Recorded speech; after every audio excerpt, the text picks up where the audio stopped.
Thank you very much indeed, Rima.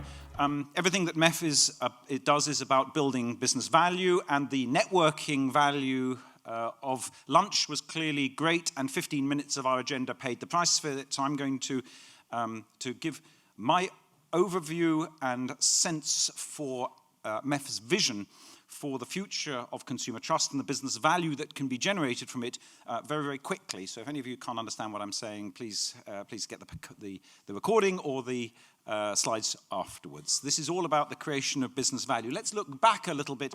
Where MEF has become famous for becoming a champion within the ecosystem of consumer trust.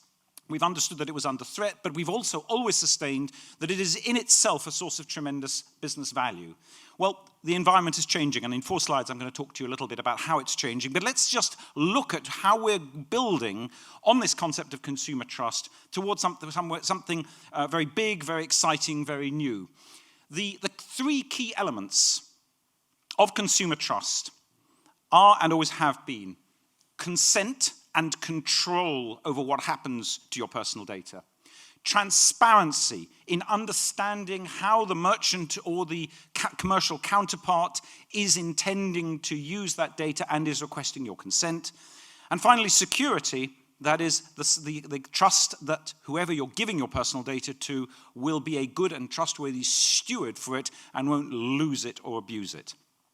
Now, historically, consent and control have been fairly straightforward. You click the button. Historically, security has been a boring thing that chief information security officers had to do and was very techy, and frankly, it never even reached the business level of an organization, and MEF has not historically dealt with security. Historically, we focused, and I think very rightly, on the issue of transparency, and that's where our privacy app was focused, and that's where we've been dogged in insisting that people disclose their intended use of personal data in a way that consumers can understand. But actually, the world is changing, and those 3 elements are now pointing in new directions.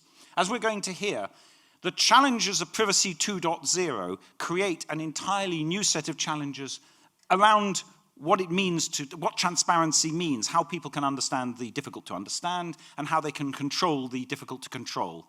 So Privacy 2.0 creates new challenges in the consent, control, and transparency area, and new regulations, both in Europe with GDPR and elsewhere, are starting to impose an unprecedented level of strain, both upon the compliance requirements for transparency and also upon security. This is no longer a geeky technical thing, as I'm sure all of you understand. This is now a board-level issue. The interesting thing is that if you add in a third and absolutely crucial component, that of trusted identity, what you've got are the key building blocks for something totally new, the personal data ecosystem. Now, people have been talking about this quietly in rooms for the last few years. Our sense is that this explosive mix of elements is actually about to make that industry happen, and MEF is going to be in the forefront of it. And those elements are what we're talking about today. Let's just briefly look at what is driving change in our industry. The fight over footprints. We all leave digital footprints around. Traditionally, we've given them away for free to people like Google and a myriad of others. There's now a fight about it. On the one hand, people are putting in ad blockers to deny those footprints. And on the other hand, people are getting spooky about creepier and creepier tracking, odd adverts popping up in strange places. And so consumers are starting to get nervous about leaving those footprints. There is now a fight between titans, these rather jolly-looking dragons here, fighting over who will control our digital footprints. At the same time, as I mentioned earlier, the issue of transparency. Technology is starting to make this incomprehensible to consumers. It's becoming increasingly opaque what is being done with our data. Vulnerable stewardship. You know, every single day there is now some new article about some new large and previously trusted organization who have got egg on their face because some ridiculously simple hack has stolen hundreds or millions or tens of millions or hundreds of millions of customer records. And finally, we have an increasing problem of identities, but identities that lack integrity. Because the authentication was so weak that lots of different people were able to get in, that financial crime was able to compromise those identities and use them for nefarious purposes. That in response, people are being subject to what I call verification torture. increasingly hideous processes designed to try and shore up the crumbling integrity of online identities. These are all challenges which are increasing in intensity by the day. What are the ingredients that we as MEF see?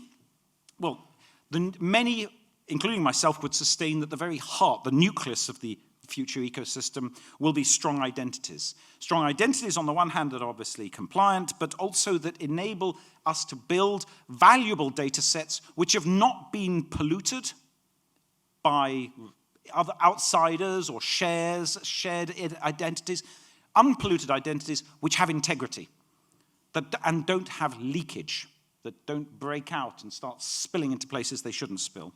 And we're seeing a lot of change in this area. We have the European regulation, the EIDAS regulation, which we'll hear about later on today, for portable, strong electronic identities. We have the whole growth in biometrics as a source for trust and a load of other innovations. And it's at this point that I say blockchain and move on rapidly.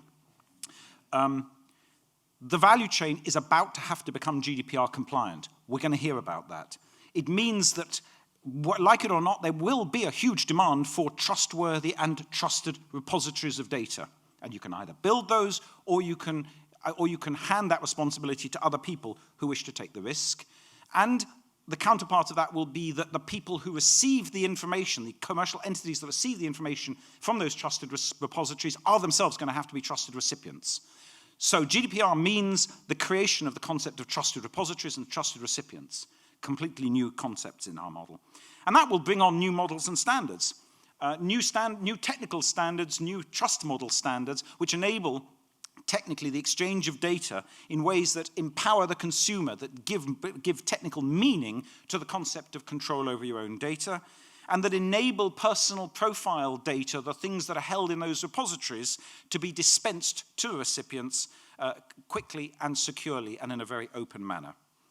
The combination of those three things is what the personal data ecosystem vision is all about. And what opportunities arise from that? How does the value get generated by this new vision of the future?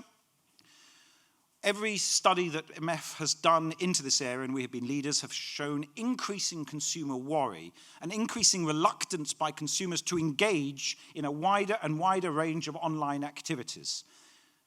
Many of you will have conducted your own private surveys and found that a growing proportion of consumers don't want to work with you, don't want to engage with you, don't want to buy from you, because they just don't trust you. Not because you're crooked, but because distrust is spreading throughout the ecosystem.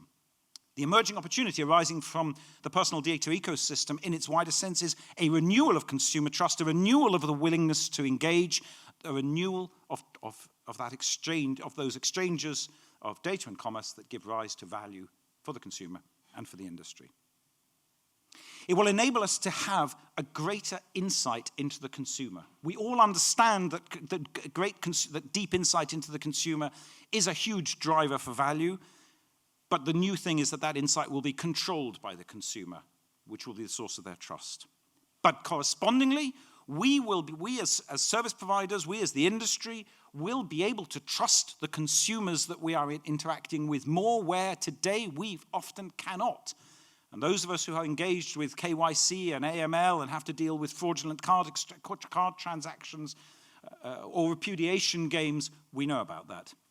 But we will be able to trust those consumers in a way that we've not been able to before, built upon that deep insight, built upon a successful resolution to the question of who owns those footprints, who is allowed to analyze those footprints, what do those footprints mean, how can they be exchanged in a compliant and ethical way, in a way that will build and create value from consumer trust.